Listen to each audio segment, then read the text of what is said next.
Hello. नमस्कार दोस्तों। आज के इस वीडियो में हम एसएससी सीएचएसएल 2024 का जो 4 जुलाई 2024 को शिफ्ट फर्स्ट के अंदर आपका पेपर हुआ था, उसका मैथ्स का पेपर आज के इस वीडियो में हम सोल्व करेंगे। ठीक है। और अभी तक हम टोटल 12 सेट कंप्लीट कर चुके हैं। और इसके अलावा देखिए, पिछले 6-7 दिनों से वीडियोस नहीं बन पा रही थी। इसके पीछे जो भी रीज़न रहा वो मैं ऑलरेडी आपको कमेंट में बता चुका हूँ, है ना। तो इस पर ज़्यादा टाइम वेस्ट ना करते हुए हम डायरेक्ट चलते हैं आज के हमारे क्वेश्चन नंबर फर्स्ट की तरफ। ठीक है। तो चलिए फटाफट से इसमें देखिए, यहाँ पर एक आयताकार बक्स है, यानी कि एक घनाभाकार बक्सा दे रखा है। इसके किनारों का अनुपात आपको यहाँ पर प्रश्न में बताया गया है। इसका पृष्ठीय क्षेत्रफल 632 सेंटीमीटर स्क्वायर है। तो बक्से का आयतन यानी कि वॉल्यूम आपको यहाँ पर फाइंड आउट करके बताना है। तो यहाँ पर इसकी लंबाई L मान लीजिए, चौड़ाई B मान लीजिए, ये H मान लीजिए। तो यहाँ पर ये 3x और ये आप यहाँ पर 5x और ये आप यहाँ पर 8x मान लेंगे। ठीक है। अब पृष्ठीय क्षेत्रफल का फॉर्मूला जो आपने छोटी कक्षाओं में पढ़ा होगा, 2 इंटू में LB प्लस का BH प्लस का HL। तो ये फॉर्मूला हम यहाँ पर अप्लाई करेंगे। तो पृष्ठीय क्षेत्रफल आपको प्रश्न में 632 बताएगा, तो बराबर 632 कर दीजिए। 2 से आप इधर डिवाइड करेंगे तो 632 का आधा 316 हो जाएगा। ठीक है। अब यहाँ पर LB और BH और HL की वैल्यू आप पुट करके कैलकुलेट जब यहाँ पर करेंगे तो देखिए, सभी में एक्स स्क्वायर आएगा। एक्स स्क्वायर हम ब्रैकेट के बाहर ले लेते हैं और यहाँ पर ब्रैकेट के अंदर 5 तिया 15 हो जाएगा, 5 अट्ठे 40 हो जाएगा और 8 तिया 24 हो जाएगा। ठीक है। और ये बराबर की साइड 316।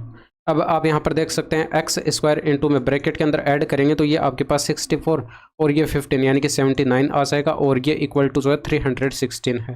तो आप यहाँ पर देख सकते हैं 79 का ये डेटा आपको यहाँ पर 4 गुना दिखाई पड़ रहा है। तो यहाँ पर ये एक्स स्क्वायर बराबर 4 है, तो एक्स बराबर कितना आ जाएगा, 2 आ जाएगा। अब एक्स बराबर हमारे पास 2 है, तो यहाँ पर हम वॉल्यूम जो है वो फाइंड आउट कर सकते हैं। भाई वॉल्यूम इक्वल टू क्या होता है, LBH होता है, घनाभ का वॉल्यूम ये होता है। ठीक है। तो जब आप यहाँ पर वैल्यू पुट करेंगे 5 तिया 15 अट्ठे 120 हो जाएगा और x 3 बार मल्टीप्लाई होगा तो x का क्यूब हो जाएगा। अब x का मान हमारे पास 2 आया तो 2 का क्यूब 8 हो जाएगा, 12 अट्ठे 96 यानी कि 960 सेंटीमीटर क्यूब जो है वो आपके पास यहाँ पर वॉल्यूम आ जाएगा। ठीक है। अब यहाँ पर आप फॉर्मूले वगैरह वगैरह तो लिखते नहीं और ना ही किसी को एक्सप्लेन करके समझाते, आप डायरेक्ट कैलकुलेशन करते। तो 3 लाइन तो ये मान लीजिए, है ना, और 2 लाइन ये मान लीजिए, तो 5 लाइन के अंदर जो है आपका आंसर आ रहा था, है ना। ठीक है। तो ये मैं बार बार मैं आपको वीडियोस के बीच बीच में बताते भी रहता हूँ। इसमें देखिए, निम्नलिखित में से कौन सी संख्या 22 से विभाज्य है। अब जो संख्या 22 से विभाज्य होगी वो संख्या 11 और 2 से डिवाइड होनी चाहिए। अब 2 से डिवाइड होगी, इसका मतलब लास्ट में जो है इवन नंबर चाहिए हमें। तो लास्ट में इवन नंबर 3 ऑप्शन में इसमें नहीं है, तो हटा दीजिए। इसके बाद 11 का डिविजिबिलिटी हम चेक करते हैं। तो 11 का डिविजिबिलिटी क्या कहता है, इसमें कहता है कि यहाँ पर ये सम स्थान पर अंकों का योग और विषम स्थान पर अंकों का योग का डिफरेंस जो है या तो 0 आना चाहिए या 11 आना चाहिए। वो संख्या हमारे पास 11 से डिविजिबल होगी। तो यहाँ पर करके देख लेते हैं। 6 4 10 और 2 12 हो जाएगा और यहाँ पर ये 8 हो जाएगा। ठीक है। तो 12 और 8 का डिफरेंस 0 और 11 आपको नहीं दिखाई पड़ रहा है, तो हटा दीजिए। इसके बाद तीसरा चेक करते हैं। ये आपके पास यहाँ पर 11 हो जाएगा, है ना, और यहाँ पर करेंगे ऐड तो ये भी 11 हो जाएगा। तो आप यहाँ पर देख सकते हैं, जब 11 माइनस 11 करेंगे तो ये बराबर 0 आ रहा है और ये संख्या 11 से डिवाइड हो जाएगी। अब ये 2 से भी डिवाइड और 11 से भी डिवाइड है, तो इसका मतलब ये संख्या 22 से भी डिवाइड होगी। इसमें देखिए 28% को अनुपात के रूप में परिवर्तित करके बताना, यानी कि फ्रैक्शन वैल्यू आपको यहाँ पर बतानी है। तो 28/100 कर लीजिए। ये आपके पास 4 से डिवाइड होगा तो 7/25 यानी कि 7:25 आपके प्रश्न का सही आंसर आ जाएगा, है ना। इसमें देखिए A और B एक काम को 15 दिनों में कर सकते हैं, B और C 30 दिनों में, और C और A जो है 45 दिनों में पूरा कर सकते हैं। यदि वे साथ मिलकर काम करें तो वे कितने दिनों में काम पूरा कर सकते हैं। इसमें देखिए A और B जो है ये 15 दिनों में कर सकते हैं, ये बताएगा। B और C ये 30 दिनों में। इसके अलावा C और A जो है ये मिलकर 45 दिन में काम कंप्लीट कर सकते हैं। आप इन सभी का एलसीएम लेंगे तो यहाँ पर ये 90 आपको दिखाई पड़ेगा, ये टोटल वर्क आ जाएगा। अब 15 छिके 90 होता है, 30 तिया 90 होता है, 45 का 2 गुना 90 होता है, तो ये इनकी एफिशिएंसी आ जाएगी।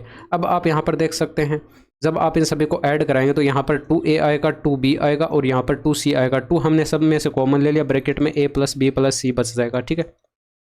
इधर की साइड इनकी सभी की एफिशिएंसी का योग करें तो ये हमारे पास 11 बन जाएगा और यहाँ पर 2 का इधर डिवाइड हो जाएगा तो A + B + C यानी कि तीनों की एफिशिएंसी मिलाकर 11 का आधा करेंगे तो 5.5 यानी कि 5.5 आपके पास इनकी तीनों की एफिशिएंसी एक साथ मिलाकर आ जाएगी, है ना।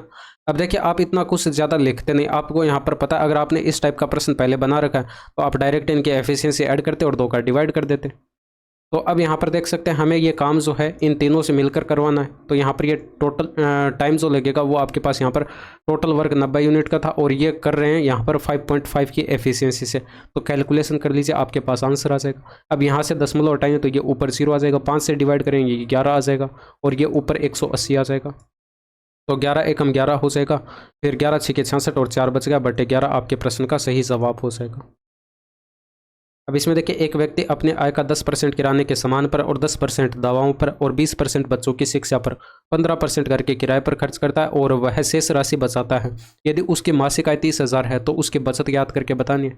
तो यहाँ पर आप इसका एक्सपेंडिचर कैलकुलेट कर लीजिए कितना हो जाएगा। टोटल आय का ही यहाँ पर खर्च करा 10% और ये 10% यानी कि 20 और ये 20 40 और ये 15 यानी कि 55% इसने खर्च कर दिया अपनी आय का। तो आय जो थी वो अपने आप में 100% थी, यानी कि सेविंग जो बची है वो आपके पास यहाँ पर 45% बची है। आपने एक फॉर्मूला पढ़ रखा होगा, इनकम इक्वल टू क्या होता है, एक्सपेंडिचर प्लस का सेविंग होता है। अब इनकम आपको पता है अपने आप में 100% थी, तो यहाँ पर देख सकते हैं ये अप्लाई हो रहा है। अब आपको यहाँ पर सेविंग कैलकुलेट करके बतानी थी, हालांकि इतना कुछ करना ही नहीं था, आपको डायरेक्ट ये दिखाई पड़ रहा है 55% का खर्चा हुआ तो 45% की यहाँ पर सेविंग बची। तो आप डायरेक्ट यहाँ पर जो आया आपको बताई गई 30,000, आप उसका 45% कैलकुलेट कर लेते और यहाँ पर आप देख सकते हैं 45 का 3 गुना 135 आपको एक ही ऑप्शन में दिखाई पड़ रहा है। भाई 2 जीरो से तो 2 जीरो कट जाते और ये ऑप्शन नंबर 2 आपके प्रश्न का सही आंसर आ जाता। अब इसमें देखिए, एक ट्रायंगल बताया गया ABC एक समकोण त्रिभुज है जहां मेजरमेंट ऑफ एंगल ABC यानी कि यहाँ पर B पर जो एंगल बनता है वो आपको 90 डिग्री का बताया गया, मेजरमेंट ऑफ AB बताया गया, मेजरमेंट ऑफ BC बताया गया। अब BD आपको परपेंडिकुलर AC बताया गया, AC को बिंदु D पर प्रतिच्छेद कर रहा है, तो मेजरमेंट ऑफ BD का मान आपको कैलकुलेट करके बताना है। अब पीछे मैं इसका फॉर्मूला भी बता चुका हूँ। इसमें देखिए यहाँ पर ये इस तरह से एक ट्रायंगल बनेगा ABC समकोण त्रिभुज आपको यहाँ पर बताया गया, B पर 90 डिग्री का कोण आपको बताया गया। अब यहाँ पर क्या किया जाता है कि BD एक रेखा खींची जाती है जो कि AC को जो है बिंदु D पर प्रतिच्छेद करती है। इसके बाद ये परपेंडिकुलर यहाँ पर परपेंडिकुलर खींची जाती है, ये आपको यहाँ पर बताया गया, ठीक है, लंबवत खींची जाती है। तो आपको यहाँ पर क्या करना है, BD का आपको माप कैलकुलेट करके बताना है। इसके अलावा प्रश्न में देखिए AB आपको बताया गया कितना 15 बताया गया और BC आपको 20 बताया गया। तो यहाँ पर AC आप फाइंड आउट कर सकते हैं क्योंकि पूरा समकोण त्रिभुज ये बन रहा है, तो ये 25 आ जाएगा। पाइथागोरस थ्योरम आप लगा सकते हैं, अदरवाइज ट्रिपलेट से आपको याद है तो वैसे हो जाएगा, ठीक है। अब यहाँ पर BD का मान अगर आप कैलकुलेट करेंगे तो पीछे मैंने आपको एक फॉर्मूला बताया था कि AB इंटू में आप यहाँ पर BC करेंगे और बट्टे के अंदर AC का आप इसमें डिवाइड कर देंगे। तो AB 15 हो गया, BC हमारे पास 20 हो गया, बट्टे के अंदर AC जो है ये हमारे पास 25 हो गया। तो यहाँ पर देख सकते हैं 300/25 यानी कि 12 आपके प्रश्न का सही आंसर आ जाएगा, ऑप्शन नंबर फर्स्ट। इसमें देखिए, बच्चों की आयु का माध्य आपको यहाँ पर कैलकुलेट करके बताना। तो आप यहाँ पर देख सकते हैं बच्चों की संख्या आपको यहाँ पर बताई गई और इनके आयु यहाँ पर बताई गई। इंग्लिश वाले यहाँ पर इसको पढ़ सकते हैं वीडियो को पॉज करके, ठीक है। अब यहाँ पर आप देखेंगे तो ये आपके पास 8 बच्चे हैं, एक बच्चे की आयु 6 वर्ष है, तो 8 बच्चों की कितनी हो जाएगी, 8 से 48। तो इसी तरह से आप इन सभी के कैलकुलेट करेंगे और ऐड करते जाएंगे, ठीक है। माध्य यानी कि एक तरह से आपको एवरेज ही कैलकुलेट करके बताना है। तो यहाँ पर आप देख सकते हैं 7 या 21 हो जाएगा, इसके बाद यहाँ पर 7 8 56 हो जाएगा, प्लस 9 दूनी का 18 हो जाएगा, 10 इंटू में 20 करेंगे यानी कि 200 हो जाएगा। आप इन सभी को ऐड करेंगे और बट्टे के अंदर यहाँ पर कुल बच्चों की संख्या कितनी है वो आप यहाँ पर रख देंगे। तो ये 8 2 10 हो जाएगा, ये 7 3 10 यानी कि 20 ये और 20 ये, टोटल 40 बन रहा है। 40 का आप इसमें डिवाइड करेंगे तो ऊपर टोटल कर लीजिए कितना बन रहा है, 8 6 14 1 15 और ये 8 23, 23 का 3 हासिल 2 आ जाएगी, ठीक है। अब 1 और ये 6 हो जाएगा और ये 2 8 हो जाएगा, 8 4 12 हो जाएगा, 12 और 2 14 का 4 हो जाएगा, फिर हासिल आ जाएगी 1 और 2 और 1 3 हो जाएगा। 343 बट्टे आप 40 करेंगे तो इसमें 4 का डिवाइड कर लीजिए, फिर 800 के 32 हो गया, बच गया 2, 8 5 40। अब पॉइंट यहाँ पर आता, बट बट्टे में यहाँ पर एक 0 भी है, तो यहाँ पर 8.5 करके आपको आंसर एक ही ऑप्शन में दिखाई पड़ रहा है। 8.575 जो है वो वर्ष में आपके पास यहाँ पर करेक्ट आंसर आ जाएगा, माध्य। इसमें देखिए tan 570 डिग्री का मान आपको यहाँ पर कैलकुलेट करके बताना है। हालांकि देखिए इसका एक्चुअल मेथड तो कुछ और है, आपको पता है स्टैंडर्ड जो आपके पास यहाँ पर स्टैंडर्ड रेंज जो होती है एंगल की वो आपके पास यहाँ पर 0 डिग्री से लेकर 360 डिग्री तक होती है। तो आप यहाँ पर 570 डिग्री में से 360 डिग्री अगर घटा दें तो 210 डिग्री बचेगी, ठीक है। तो मैं चलिए यहाँ पर ये लिख देता हूँ। आप यहाँ पर क्या करते हैं, स्टैंडर्ड वैल्यू आपको यहाँ पर पता है, स्टैंडर्ड रेंज जो है एंगल की वो आपके पास यहाँ पर क्या होती है, 0 डिग्री से लेकर 360 डिग्री तक होती है। आपको पता क्वाड्रेंट इस तरह से बनता है, ठीक है। अब यहाँ पर ये 4 चतुर्थांश आपके पास हो गए। अब यहाँ पर जो है आपके पास ये 360 डिग्री का कोण, 0 डिग्री से लेकर ऐसे पूरा 360 डिग्री का कोण बनता है। इसी को स्टैंडर्ड रेंज कहते हैं, 0 डिग्री से लेकर 360 डिग्री तक, ठीक है। अब आप यहाँ पर क्या करेंगे, ये जो 570 डिग्री है इसमें से आप यहाँ पर 360 डिग्री घटाएंगे, क्योंकि इससे ज़्यादा ये 570, तो यहाँ पर 210 डिग्री आपके पास बचेगा। अब ये 210 डिग्री देखिए 360 डिग्री से छोटा है, तो अब आप यहाँ पर क्या करेंगे, tan 210 डिग्री का मान कैलकुलेट कर लेंगे और आपके पास यहाँ पर करेक्ट आंसर आ जाएगा, ठीक है। तो आप इसको क्या लिख सकते हैं, tan 180 डिग्री और ये आपके पास प्लस 30 डिग्री, आप इसको लिख सकते हैं। अब 180 डिग्री तो यहाँ पर होता है, 180 डिग्री और प्लस का 30 डिग्री हो रहा है, यानी कि थर्ड क्वाड्रेंट में हम प्रवेश कर जाएंगे। और थर्ड क्वाड्रेंट में tan देखिए 180 डिग्री पर tan में ही रहेगा, और थर्ड क्वाड्रेंट में tan पॉजिटिव होता है, तो tan 30 डिग्री हो गया।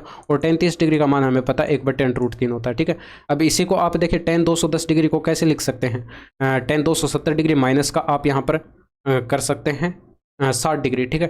तो वैसे भी आप यहाँ पर कर सकते हैं, उसमें जो है 270 डिग्री पर tan कोट में चला जाएगा, ठीक है। नेक्स्ट देखिए, इसमें देखिए यहाँ पर गौरव अपने सामान पर क्रय मूल्य से 50% अधिक अंकित करता है और अपने ग्राहकों को अंकित मूल्य पर 30% की छूट प्रदान करता है, तो उसका प्रतिशत लाभ क्या है यह बताना। कॉस्ट प्राइस अगर हम 100 मान ले तो 50% अधिक अंकित करता है, यानी कि मार्क प्राइस जो है वो कितना हो जाएगा, 150 हो जाएगा। इसके बाद यहाँ पर देख सकते हैं 30% की छूट देकर बेच रहा है, तो 30% भाई 150 का आप 30% कैलकुलेट करेंगे तो 45 होगा। तो 150 में से अगर 150 में से अगर आप 45 घटाएंगे तो 105 बचेगा, यानी कि 105 में ये बेची जा रही है। तो 45 की छूट पर यानी कि 105 में ये बेची जा रही है। तो यहाँ पर आप देख सकते हैं 5 का आपको प्रॉफिट दिखाई पड़ रहा है कितने पर, 100 पर। तो प्रॉफिट परसेंटेज जो होगा वो भी आपके पास 5% का हो जाएगा। इसमें देखिए एक आदमी लैंप पोस्ट के शीर्ष के प्रतिबिंब को दर्पण पर देखता है जो लैंप पोस्ट के पाद बिंदु से 6.6 मीटर दूर है। आदमी की ऊंचाई आपको बताई गई है और वह दर्पण से 2 मीटर दूर खड़ा है। साथ साथ में हम यहाँ पर जो है डायग्राम बनाते हुए चलते हैं। यहाँ पर एक लैंप पोस्ट आपको बताया गया, ठीक है। अब यहाँ से जो है इसके पाद बिंदु से 6.6 मीटर दूर एक आपको जो है दर्पण बताया गया, ठीक है। तो यहाँ पर मान लेते हैं ये आपके पास है, यहाँ पर मान लेते हैं ये दर्पण है, ठीक है। यहाँ पर ये दर्पण रखा है और यहाँ पर ये जो है इससे कितना दूर है, 6.6 मीटर दूर है। आदमी की ऊंचाई आपको बताएगी और वह दर्पण से 2 मीटर दूर है, यानी कि यहाँ पर मान लेते हैं ये, यहाँ पर आपके पास ये आदमी मान लेते हैं यहाँ पर है, ठीक है। तो ये इस तरह से यहाँ पर हम मान लेते हैं ये आदमी है, ठीक है। और यहाँ पर इसकी दूरी जो है दर्पण से वो आपको बताइए कितनी, 2 मीटर बताइए। और यहाँ पर इसकी हाइट जो है वो भी आपको प्रश्न में बताई गई, कितनी बताई गई, 1.25 बताई गई। तो 1.25 इसकी हाइट बताई गई। इसके बाद यहाँ पर आपको बताया गया कि इसमें देखिए यहाँ पर यह मानते हुए दर्पण जमीन पर रखा गया जिसका मुख आकाश और आदमी की ओर है तथा दर्पण और लैंप पोस्ट एक ही रेखा में है, ठीक है। एक ही रेखा में। लैंप पोस्ट की ऊंचाई आपको ज्ञात करके बतानी है, तो इसके हाइट आपको कैलकुलेट करके बतानी है। तो इसके हाइट आप यहाँ पर मान लीजिए h है, ठीक है। अब यहाँ पर आप क्या करेंगे, देखिए इसके शीर्ष को अगर यहाँ पर देख रहा है तो यहाँ पर कोई किरण रही होगी वो यहाँ पर इस दर्पण से टकराएगी। अब इस दर्पण से टकराने के बाद वो किरण क्या करेगी, यहाँ से परावर्तित होगी और परावर्तित होने के बाद ये प्रेक्षक की आंख पर यहाँ पर जो है आपतित होगी, जिससे इसका जो है शीर्ष इसको दिखाई पड़ेगा, ठीक है। अब यहाँ पर होता क्या है कि दर्पण के बारे में अगर आपने पढ़ा है, परावर्तन का नियम आपको अगर पता है तो आप इसको इजीली कैलकुलेट कर सकते हैं। हम यहाँ पर क्या करेंगे, एक अभिलंब यानी कि नॉर्मल खींचेंगे, ठीक है, इस तरह से। तो यहाँ पर ये तो आपतित किरण हो जाएगी और ये आपके पास यहाँ पर परावर्तित किरण हो जाएगी। ये आपके पास इंसिडेंट रे और ये आपके पास यहाँ पर जो है रिफ्लेक्शन रे हो जाएगी और इस अभिलंब को यहाँ पर नॉर्मल बोलते हैं, ठीक है। तो यहाँ पर होता क्या है कि ये जो आपके पास यहाँ पर आपतित किरण और परावर्तित किरण जो है इनके बीच का जो कोण बनता है उसको ये नॉर्मल क्या करता है, 2 बराबर बराबर भागों में बांट देता है। तो यानी कि ये आपके पास मान लेते हैं अल्फा है, तो ये भी अल्फा हो जाएगी। अब यहाँ पर अभिलंब है तो ये आपको पता है यहाँ पर दर्पण के साथ 90 डिग्री का कोण बनेगा, तो ये आपके पास अल्फा है, तो ये आपके पास 90 माइनस का अल्फा हो जाएगा, 90 माइनस का अल्फा। इधर भी ये 90 था तो यहाँ पर ये इतना अल्फा था, तो ये आपके पास 90 माइनस का अल्फा इधर बच जाएगा, यानी कि ये दोनों कोण आपस में क्या होंगे, बराबर होंगे। इसके अलावा यहाँ पर देख सकते हैं ये तल के साथ ये भी लंबवत आदमी खड़ा होगा और यहाँ पर ये जो आपके पास लैंप पोस्ट है ये भी लंबवत होगा, यानी कि 90 डिग्री ये 90 डिग्री, ये 2 कोण बराबर हो चुके हैं दोनों ट्रायंगल के अंदर, इस वाले ट्रायंगल के अंदर और इस वाले ट्रायंगल के अंदर 2 कोण बराबर हो चुके हैं। तो एक थ्योरम होती है ए समरूपता कसौटी, ए सिमिलरिटी क्राइटेरियन से आप कह सकते हैं कि ये दोनों ट्रायंगल क्या होंगे, सिमिलर होंगे, यानी यानी कि तीसरा कोण भी यहाँ पर आपस में बराबर हो जाएगा। इसको थीटा मान लेते हैं तो ये भी थीटा हो जाएगा, ठीक है। तो तीसरा कोण भी यहाँ पर बराबर हो जाएगा। तो अब यहाँ पर आपको पता है कि ये दोनों कोण क्या हो चुके, ये दोनों ट्रायंगल क्या हो चुके, सिमिलर हो चुके, तो इनके संगत भुजाओं का अनुपात आपस में बराबर होगा। यानी कि यहाँ पर अगर आप देखें इस वाले ट्रायंगल के अंदर 90 माइनस अल्फा के सामने की भुजा देखें तो ये 1.5 हो जाएगी, 1.25। और यहाँ पर इसमें देखें तो ये आपके पास h हो जाएगी, जो कि आपको यहाँ पर कैलकुलेट करना है। तो संगत भुजाओं का अनुपात ये बनेगा। और इसके अलावा आप थीटा के सामने की भुजा अगर देखें तो ये आपके पास 2 मीटर की हो जाएगी, तो आप यहाँ पर ऊपर 2 रखेंगे। और इसमें थीटा के सामने की अगर आप यहाँ पर देखें तो 6.6 हो जाएगी, तो यहाँ पर 6.6 रखेंगे। अब ये संगत भुजाओं का अनुपात बराबर होना चाहिए क्योंकि सिमिलर ट्रायंगल थे। अब सिमिलर ट्रायंगल थे तो यहाँ पर आप कैलकुलेट कर सकते हैं भाई, 2 से इसको डिवाइड करेंगे 3.3 आ जाएगा। और आप यहाँ पर वज्र गुणा करा देंगे तो h बराबर 3.3 इंटू में आप यहाँ पर करेंगे 1.25। एक बार आप यहाँ पर पॉइंट को भूल जाइए, ठीक है। बाद में हम जो भी आंसर आएगा उसमें 3 स्थान पर दशमलव लगा देंगे। तो 125 का 3 गुना आपके पास यहाँ पर 375 हो जाएगा, तो आप यहाँ पर 5 लिख लेंगे, हासिल आ जाएगी 37। इसके बाद आप यहाँ पर देख सकते हैं 375 में अगर 37 ऐड करेंगे तो ये आपके पास यहाँ पर 412 हो जाएगा। तो यहाँ पर 412 लिख लिया और 3 स्थान पर दशमलव लगा देंगे।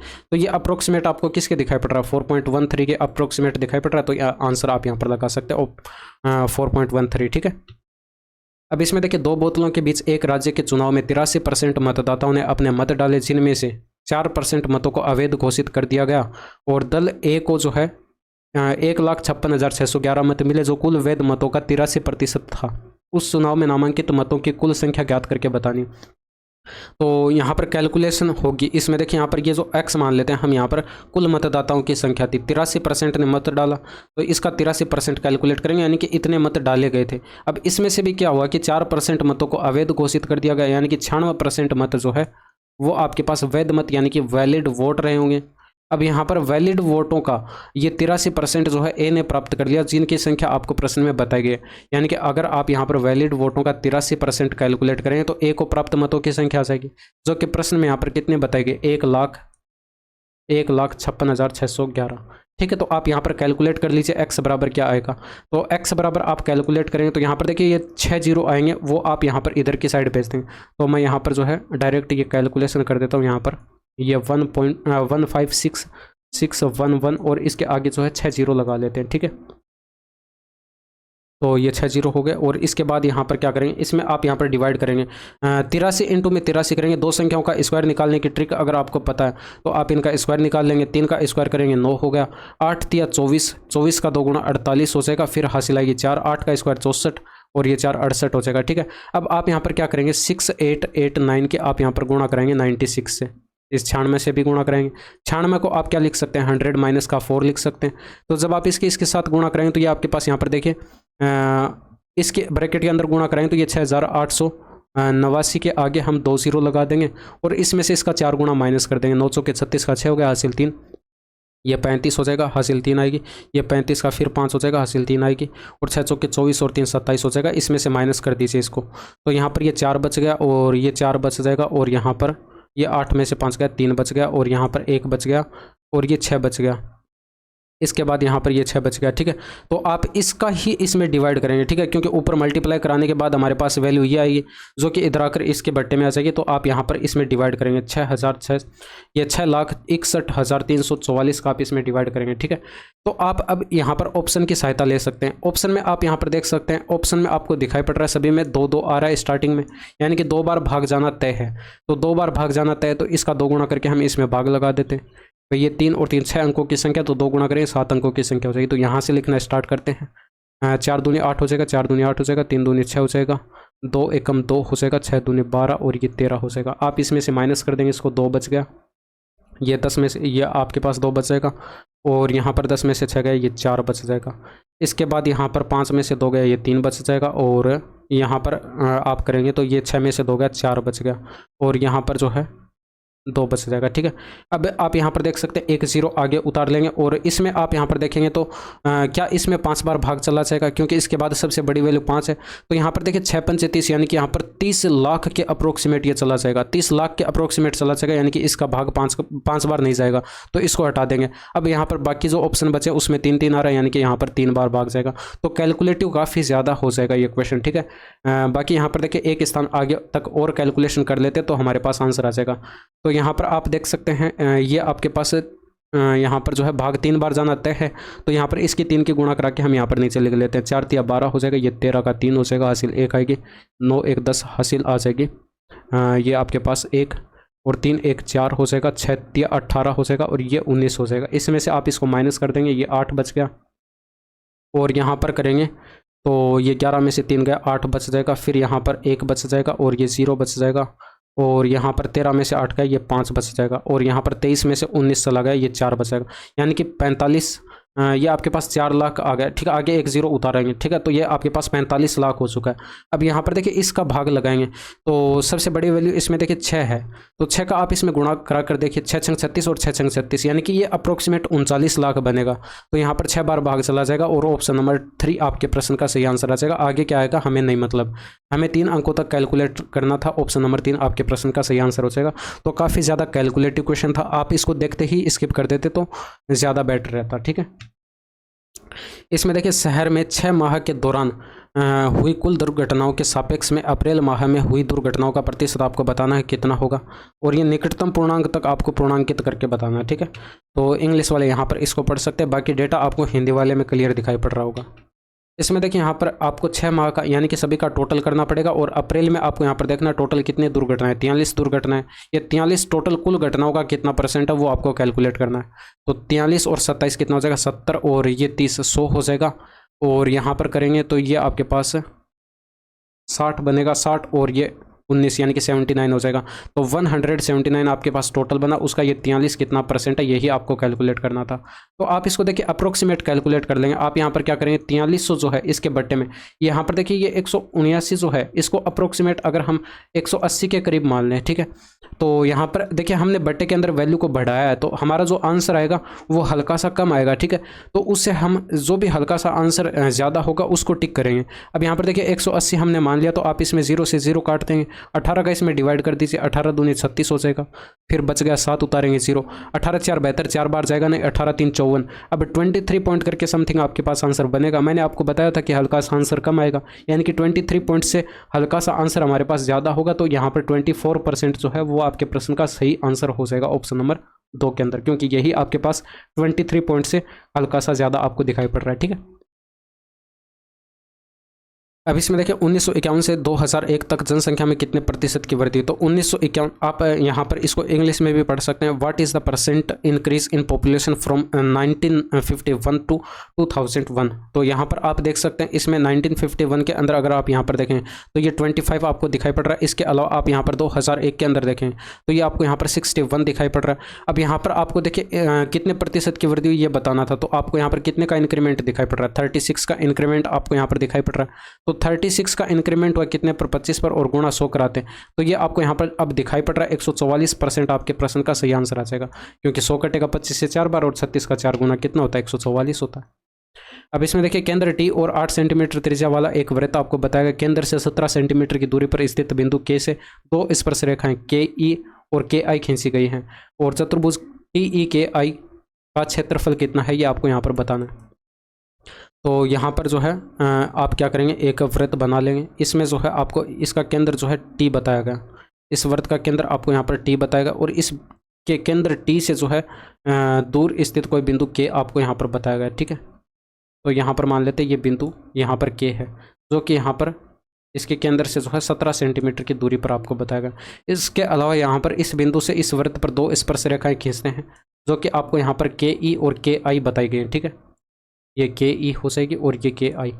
अब यहाँ पर 2 स्पर्श बिंदु जो होंगे उन स्पर्श बिंदुओं को हम क्या करते हैं, इसके केंद्र से इस वृत्त के केंद्र से मिला देते हैं। अब आपको ये भी पता है कि यहाँ पर इस त्रिज्या और स्पर्श रेखा के बीच का जो कोण बनता है वो 90 डिग्री का कोण बनता है, तो यहाँ पर यह 90 डिग्री का कोण हो जाएगा। त्रिज्या आपको 8 बताएगी, तो यहाँ पर आप देख सकते हैं 2 आपके पास समकोण त्रिभुज बन रहे हैं, 2 राइट एंगल ट्रायंगल आपके पास यहाँ पर बन रहे हैं, ठीक है। हाइपोटेनस 17, बेस आपके पास 8 है, तो यहाँ पर परपेंडिकुलर जो ये 15 हो जाएगा ट्रिपलेट से, इधर भी ये 15 हो जाएगा। तो आप जब इस पूरे चतुर्भुज का क्षेत्रफल कैलकुलेट करेंगे तो ये कितना हो जाएगा, भाई आप क्या करेंगे, दोनों ट्रायंगल का क्षेत्रफल कैलकुलेट करके ऐड कर दीजिए, या फिर किसी एक ट्रायंगल का क्षेत्रफल कैलकुलेट करके उसकी 2 से गुणा करा देंगे, तब भी आपके पास आंसर आ जाएगा। तो इसका अगर आप एरिया कैलकुलेट करेंगे तो 1/2 आधार इंटू में ऊंचाई करेंगे, ठीक है। तो अब यहाँ पर भुजाएं तो सेम है हमारे पास, ऐसे दो ट्रायंगल हैं, तो यहाँ पर आप इसमें 2 की गुणा करा देंगे और ये 120 आपके प्रश्न का सही आंसर आ जाएगा स्क्वायर सेंटीमीटर के अंदर। इसमें देखिए शंकर कार द्वारा जो है 40 किलोमीटर पर आवर की चाल से एक निश्चित दूरी तय करता है और वह स्कूटर पर सवार होकर 20 किलोमीटर पर आवर की चाल से जो है प्रारंभिक बिंदु पर लौटता है। पूरी यात्रा की औसत चाल आपको यहाँ पर कैलकुलेट करके बतानी है। तो यहाँ पर आप देख सकते हैं एवरेज स्पीड का जो फॉर्मूला होगा वो आपको पता है भाई। यहाँ पर जो डिस्टेंस कवर की जा रही है जाने और आने में सेम डिस्टेंस कवर की जा रही है, यानी कि वह पहले जितनी डिस्टेंस गया उतनी डिस्टेंस वापस आया, ठीक है। तो यहाँ पर जाते वक्त उसकी स्पीड आपको बताएगी 40 किलोमीटर पर आवर और आते वक्त 20 किलोमीटर पर आवर बताएगी, यानी कि स्पीड अलग अलग है। तो यहाँ पर 2ab बट्टे में a+b वाला फॉर्मूला यहाँ पर लग जाएगा। अगर यहाँ पर जाते वक्त ये a की स्पीड से गया और आते वक्त b की स्पीड से आया तो आपको डायरेक्ट वैल्यू पुट करानी थी। यहाँ पर 2 इंटू में 40 हो जाएगा, इंटू में 20 हो जाएगा, बट्टे के अंदर a+b करेंगे यानी कि 60 हो जाएगा। तो यहाँ पर आप देख सकते हैं 80/3 आ जाएगा। तो यहाँ पर आप इसमें 3 का डिवाइड करेंगे 26 या 78 होता है, बच गया 2/3 आपके पास किलोमीटर पर आवर में एवरेज स्पीड आ जाएगी। नेक्स्ट देखिए, इसमें देखिए 1 से लेकर 69 तक की सभी प्राकृत संख्याओं का औसत आपको यहाँ पर बताना है। तो 1 से लेकर 69 तक सभी प्राकृत संख्याओं का बीच का गैप जो है आपको एक एक का दिखाई पड़ेगा, यानी कि सेम गैप दिखाई पड़ेगा। तो आप यहाँ पर डायरेक्ट क्या करेंगे, फर्स्ट टर्म प्लस का लास्ट टर्म और डिवाइड कर देंगे 2 से, तो ये आपको 35 जो है एवरेज दिखाई पड़ रहा है। आंसर लगा दीजिए। इसमें देखिए यदि किसी वस्तु के क्रय मूल्य का 70% है उसके विक्रय मूल्य के 40% के बराबर है तो लाभ प्रतिशत आपको बताना है, यानी कि कॉस्ट प्राइस का आप 70% कैलकुलेट करेंगे। तो ये बराबर बताया गया है विक्रय मूल्य यानी कि सेलिंग प्राइस के 40% के बराबर, ठीक है। तो जब आप यहाँ पर कॉस्ट प्राइस और सेलिंग प्राइस का रेशियो बनाएंगे तो ये आपको यहाँ पर दिखाई पड़ रहा है 4:7 बन जाएगा, यानी कि 4 की वस्तु 7 में बेची जा रही है तो 3 का प्रॉफिट हो रहा है कितने पर, 4 पर, और गुणा 100 कराते हैं तो प्रॉफिट परसेंटेज जो है 75% आ जाता है, क्योंकि 3/4 की प्रतिशत वैल्यू क्या होती है, 75%। अब इसमें देखिए angle CDE plus angle CEA का मान आपको यहाँ पर कैलकुलेट करके बताना है क्या होगा। इंग्लिश वाले यहाँ पर इसको पढ़ सकते हैं। अब इसमें देखिए यहाँ पर जो है CDE यानी कि D और E को हमें आपस में मिलाना पड़ेगा। इसके अलावा आप यहाँ पर देख सकते हैं CEA यानी कि C और E को आपस में मिलाना पड़ेगा। तो यहाँ पर देखिए ये जो एंगल बन रहा है CDE और इसके अलावा यहाँ पर CEA, इन दोनों का सम आपको यहाँ पर कैलकुलेट करके बताना। तो कैसे कैलकुलेट करेंगे, आप यहाँ पर देख सकते हैं, इसको पकड़िए, यहाँ पर AC को पकड़िए। यहाँ पर AC क्या है, इसकी एक जीवा है। अब यहाँ पर इस जीवा द्वारा केंद्र पर बनाया गया कोण आपको 100 डिग्री बताया गया, तो यहाँ पर परिधि पर बनाया गया कोण इसका आधा हो जाएगा, यानी कि 50 डिग्री ये हो जाएगा। अब यहाँ पर देख सकते हैं सेम जीवा द्वारा परिधि पर बनाए गए कोण क्या होते हैं, बराबर होते हैं। तो ये भी इसी जीवा द्वारा बनाया गया कोण है यहाँ पर, तो ये भी 50 डिग्री हो गया। अब इसके अलावा आप यहाँ पर देखिए A और E को पकड़िए। AE इस वृत्त का क्या है, व्यास है, और व्यास द्वारा परिधि पर बनाया गया कोण क्या होता है, 90 डिग्री का होता है। तो 90 डिग्री में से 50 डिग्री तो ये हो चुका है, तो ये कितना बच गया, 40 डिग्री। आपको इसका और इसका सम बताना था, तो 50 प्लस का 40 करेंगे यानी कि बराबर 90 डिग्री। आपको आंसर ऑप्शन नंबर 2 में दिखाई पड़ रहा है, आंसर लगा दी। इसमें देखिए बाइंडिंग चार्ज और कागज की लागत के लिए जो है त्रिज्यक खंडों के केंद्रीय कोणों के माप के बीच का अंतर कितना है, ये आपको यहाँ पर कैलकुलेट करके बताना है। तो इंग्लिश वाले यहाँ पर इसको पढ़ सकते हैं वीडियो को पॉज करके, ठीक है। अब यहाँ पर what is the difference between the measures of the central angle of sectors for binding charge and paper cost. तो यहाँ पर आप देख सकते हैं बाइंडिंग चार्ज का अगर आप यहाँ पर देखें तो 18% आपको बताया गया। इसके अलावा पेपर कॉस्ट का आप यहाँ पर देखें तो ये 10% आपको बताया गया। इन दोनों का डिफरेंस देखिए यहाँ पर कितने का है, तो इन दोनों का डिफरेंस आपको 8% का दिखाई पड़ रहा है। तो डायरेक्ट आप यहाँ पर आपको पता केंद्र पर 360 डिग्री का कोण बनता है, तो 360 डिग्री का आप डायरेक्ट 8% कैलकुलेट कर लेंगे तो इन दोनों के बीच का डिफरेंस आ जाएगा। इन दोनों के संगत जो आपके पास यहाँ पर खंड बनेंगे उसके अंदर जो आपके पास सेंटर पर त्रिज्य खंडों का जो एंगल बनेगा उनका डिफरेंस आपके पास आ जाएगा, ठीक है। तो यहाँ पर ये 0 से 0 कट गया और 36 का 8 गुणा करेंगे तो 8 दिया 24, 8 से 48 यानी कि 288 हो जाएगा और एक स्थान पर दशमलव, तो 28.8 डिग्री जो है वो आपके प्रश्न का सही आंसर हो जाएगा, ऑप्शन नंबर फर्स्ट। नेक्स्ट देखिए, इसमें देखिए उपहार वस्तुओं से भरे एक बॉक्स का वजन आपको बताएगा 25 kg। यदि बॉक्स और उपहार वस्तुओं का वजन क्रम से जो है 1:9 के अनुपात में, तो वस्तुओं का वजन ग्राम में कितना होगा ये आपको यहाँ पर बताना है। तो यहाँ पर आप देख सकते हैं 1:9 बताया गया। ये आपके पास उपहार वस्तुओं, ये आपके पास यहाँ पर बॉक्स का वेट बताया गया, ठीक है। पहले बॉक्स दे रखा है तो ये बॉक्स हो जाएगा। गिफ्ट आर्टिकल उपहार वस्तुएं, ये आपके पास यहाँ पर इनका जो है 9 यूनिट वेट आपको बताएगा। टोटल करेंगे बक्से सहित तो यहाँ पर टोटल 10 यूनिट का हो रहा है, जबकि प्रश्न में यहाँ पर कितना बताएगा 25 kg। तो 25 kg है, तो ये आपके पास यहाँ पर 10 का कितना गुणा आपको दिखाई पड़ रहा है? देखिए 5/2 आपको यहाँ पर गुणा दिखाई पड़ रहा है। तो यहाँ पर जो उपहार वस्तुओं का वेट है वो आपको यहाँ पर बताना है, यानी कि 9 यूनिट की वैल्यू बतानी है। तो ये भी 5/2 गुणा करेंगे तो 45/2 यानी कि 22.5 आ जाएगा।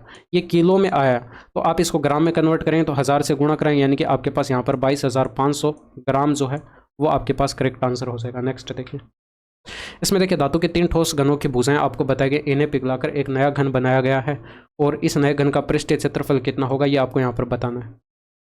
यानी कि वॉल्यूम आपको पता बराबर हो जाएगा, यानी कि 6 का क्यूब करेंगे प्लस 8 का क्यूब करेंगे और प्लस 10 का क्यूब करेंगे। तो यहाँ पर ये जो नया घन बन रहा है इसकी भुजा अगर ए मान ले तो ये बराबर हो जाएगा यहाँ पर ए क्यूब।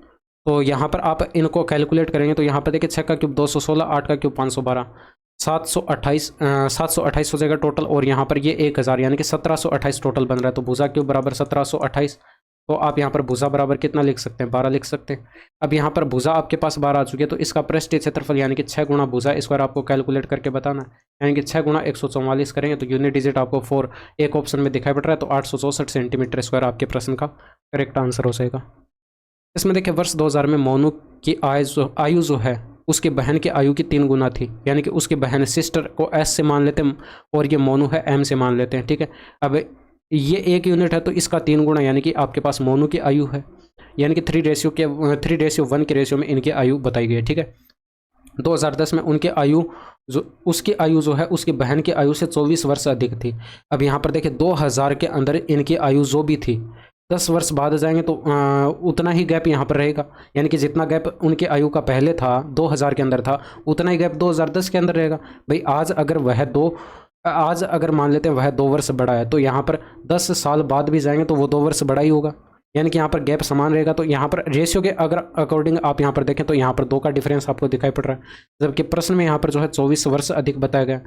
तो यहाँ पर ये आपके पास से 2 यूनिट अधिक है मोनू की आयु, जबकि प्रश्न में 24 वर्ष अधिक बताया गया, यानी कि डेटा आपको यहाँ पर 12 गुणा दिखाई पड़ रहा है। तो 2000 के अंदर अगर हम बात करें तो ये 3 ना होकर ये 3 का 12 गुणा करेंगे, यानी कि मोनू की आयु 36 वर्ष हो जाएगी। ठीक है, लेकिन 2010 में अगर हम बात करें 2010 के अंदर मोनू की आयु क्या हो जाएगी? भैया पहले 36 थी 2000 के अंदर, 10 वर्ष बाद जा रहे हैं, यानी कि इसमें प्लस का 10 करेंगे, यानी कि 46 आपके प्रश्न का करेक्ट आंसर हो जाएगा। अब इसमें देखिए 7658 के निकटतम और 45 से पूर्ण विभाज्य संख्या आपको बतानी है क्या होगी। तो 45 से डिवाइड होगी वो संख्या 9 और 5 से भी डिवाइड होगी। अब 5 से डिवाइड होगी इसका मतलब लास्ट में हमें 0 या 5 चाहिए, तो सभी में है, यानी कि हमें सिर्फ 9 का डिविजिबिलिटी यहाँ पर चेक करना है।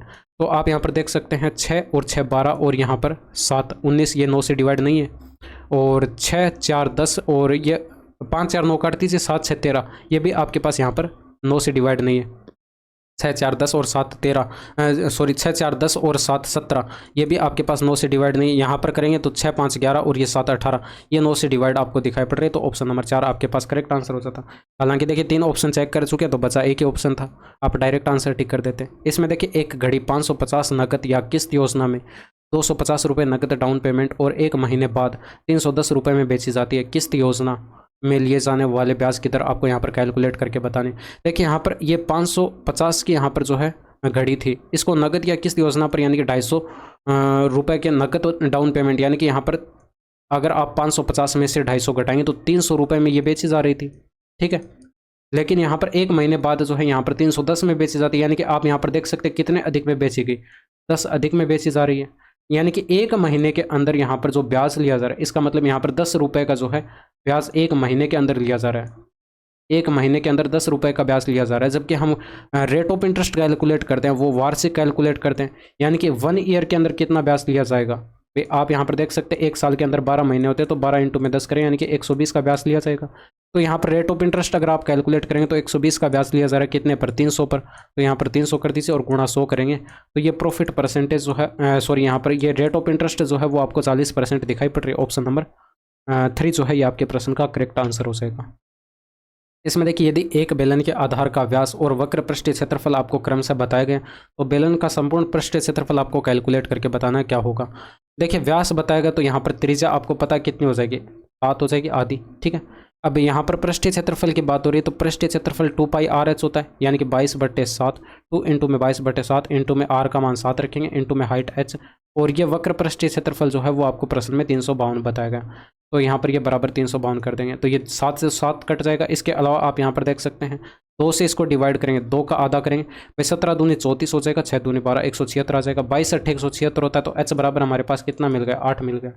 तो हमें यहाँ पर इसका संपूर्ण पृष्ठीय क्षेत्रफल कैलकुलेट करके बताना, तो इसका फॉर्मूला होता है 2 पाई आर इंटू में आर प्लस का एच। तो यहाँ पर बस कुछ नहीं करना, वैल्यू पुट कर देंगे, 2 इंटू में 22/7, आर का मान 7 रखेंगे, ब्रैकेट के अंदर आप यहाँ पर देखिए 7 रखेंगे, यहाँ पर 7 प्लस का 8 करेंगे, तो यहाँ पर ये आपको दिखाई पड़ रहा है 15 हो जाएगा। तो यहाँ पर 7 से 7 कट गया। अब हालांकि देखिए आप 15 का डिविजिबिलिटी चेक कर सकते हैं, आपको आंसर दिखाई पड़ जाएगा, ठीक है।